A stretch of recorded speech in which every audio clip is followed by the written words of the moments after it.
Un cordial saludo, queridos oyentes de la asignatura Comunicación y Tecnología Educativa. En el podcast del día de hoy tenemos como invitados al grupo número 1, conformado por Carlos Murillo, Rafael Guerra, Ingrid Lam y mi persona, Ivani Saavedra, para poner sobre panel de discusión el tema de la comunicación. Como bien conocemos, la comunicación es una de las funciones sociales más importantes del ser humano, ya que permite el intercambio de información, pero se dice que esta actividad no se limita únicamente a las personas. Rafael, según tu percepción del tema, ¿estás de acuerdo con que la comunicación no es exclusiva de los seres humanos? ¿Y por qué consideras eso? Me gustaría que profundizaras en tu respuesta. ¿Sabes algo, Iván? Yo sí creo que la comunicación es algo exclusivo de los seres humanos.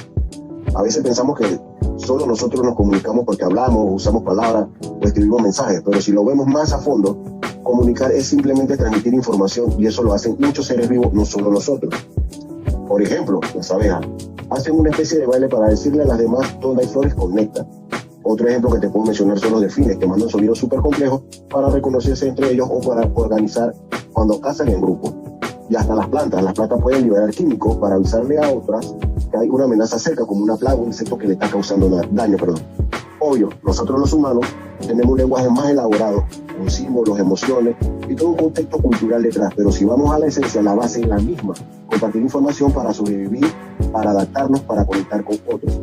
Así que no, la comunicación no es solo humana, es algo que atraviesa toda la naturaleza. Nosotros solo lo hacemos de una forma más compleja, compañera. Muy bien, me parece excelente. Ahora, desde la primaria nos enseñan cuáles son los elementos que intervienen en la comunicación y por qué son necesarios. La participación de lo que serían estos elementos para transmitir correctamente las ideas e informaciones. Pero Ingrid, ¿podrías explicarme en qué se diferencia el contexto externo o situación comunicativa con el contexto interno o lingüístico? Claro, compañeros, el contexto o situación comunicativa se trata de la situación externa que rodea al acto comunicativo y que puede ayudar a la comprensión del mensaje o incluso modificar el significado de este. Depende de la situación comunicativa y a su vez que el mismo receptor pueda entender el mensaje. Contexto interno o lingüístico, estas serían las palabras que acompañan al mensaje que queremos comunicar.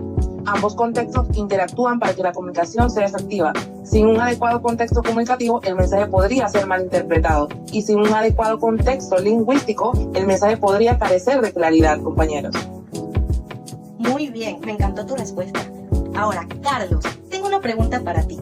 Si yo en estos momentos estuviera golpeando el escritorio mientras hablo contigo y repito la acción varias veces, ¿qué podría significar esta acción dentro de la comunicación? ¿Cómo se clasifica y qué se podría hacer después de esto? Puede significar una expresión de emoción o también de impaciencia, tensión o nerviosismo porque tú buscas que se entienda tu mensaje. Se puede clasificar como una comunicación no verbal, ya que al estar golpeando el escritorio incluyes gestos como postura y expresión facial. Podemos después hacer como una disculpa porque aquellos gestos no interpretaron tu mensaje de la manera correcta, compañera. Perfecto, colegas. Respondieron de manera clara y profesional. ¿Alguno de ustedes tiene una pregunta para mí, alguna consulta que quieran hacerme? Yo, compañera.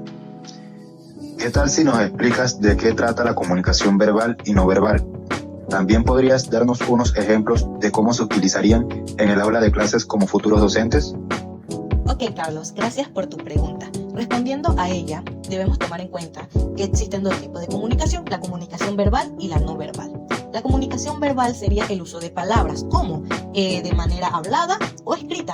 Esto para transmitir lo que sería un mensaje o ideas. Me pregunto cómo se utilizaría en el aula de clases. Pues en el aula de clases se emplea cuando un docente explica un tema, hace preguntas o da instrucciones. Un ejemplo clarito sería explicar un concepto de X asignatura con claridad dentro del aula de clases.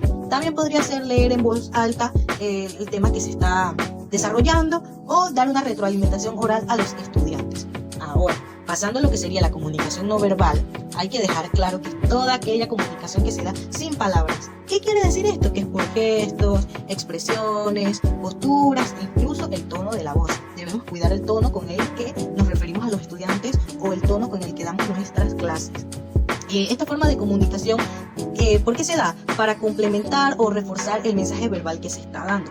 Un ejemplo de clase sería sonreír para motivar o tranquilizar a nuestros estudiantes. Recordemos que son adolescentes y ellos están pasando por una etapa en la que sus emociones son bastante fluctuosas. También usar el contacto visual para mantener la atención de los estudiantes cuando estamos impartiendo algún tema, que ellos se distraen mucho, no prestan atención, etc. Y pues señalar con la mano al estudiante que debe participar, porque muchas veces decimos fulanito, pero fulanito está mirando a otro lado y debemos saber manejar lo que serían nuestros gestos. Y pues no sé si eso responde a tu pregunta.